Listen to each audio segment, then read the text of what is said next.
നമസ്കാരം, പ്രവാസി മലയാളിയിലേക്ക് സ്വാഗതം. കോവിഡിനെ തുടർന്ന് ലോകമെമ്പാടുമുള്ള പ്രതിസന്ധി ദുബായിയെയും വലിയ രീതിയിൽ തന്നെയാണ് ബാധിച്ചത്. എന്നാൽ ഇപ്പോൾ വളരെ ആശ്വാസകരമായ ഒരു വാർത്തയാണ് ദുബായിൽ നിന്നും നമ്മളെ തേടിയെത്തുന്നത്. ബുധനാഴ്ച മുതൽ ദുബായിലെ മാളുകളും സ്വകാര്യ മേഖലയിലെ ബിസിനസ്സുകളും 100% പ്രവർത്തനം ആരംഭിക്കും എന്നാണ് റിപ്പോർട്ടുകൾ. Dubai supreme committee of crisis and disaster management ആണ് ഇക്കാര്യം അറിയിച്ചത്. ദുബായ് ഭരണാധികാരിയും UAE വൈസ് പ്രസിഡന്റുമായ ഷെയ്ഖ് മുഹമ്മദ് ബിൻ റാഷിദ് അൽ മക്തൂമിന്റെ നിർദ്ദേശത്തെ തുടർന്നാണ് നടപടി. ജീവനക്കാരും ജനങ്ങളും മാസ്കുകൾ ധരിക്കണമെന്നും സാമൂഹിക അകലം നിർബന്ധമായും പാലിക്കണമെന്നും കർശന മുന്നറിയിപ്പും അധികൃതർ നൽകുന്നു. രോഗങ്ങളുള്ളവരും പ്രതിരോധ ശക്തി കുറഞ്ഞവരുമായ ജീവനക്കാർ നേരിട്ട് ജോലിക്ക് ഹാജരാകേണ്ടതില്ലെന്നും ഇപ്പോൾ ചെയ്യുന്നത് പോലെ തന്നെ വീടുകളിൽ നിന്ന് ജോലി തുടരാമെന്നും കമ്മിറ്റി വ്യക്തമാക്കി.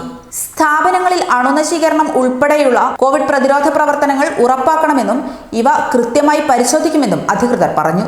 ദുബായിൽ രാവിലെ 6 മണി മുതൽ രാത്രി 11 മണി വരെയാണ് ജനങ്ങൾക്ക് പുറത്തിറങ്ങാനുള്ള അനുവാദം. കമ്പനികളും മാളുകളും ഇതിന് ഇടയ്ക്കുള്ള സമയത്ത് പ്രവർത്തിക്കാമെന്നാണ് സർക്കാർ നിർദ്ദേശം. കൂടുതൽ പ്രവാസി വാർത്തകൾക്കായി ഈ ചാനൽ സബ്സ്ക്രൈബ് ചെയ്യുക.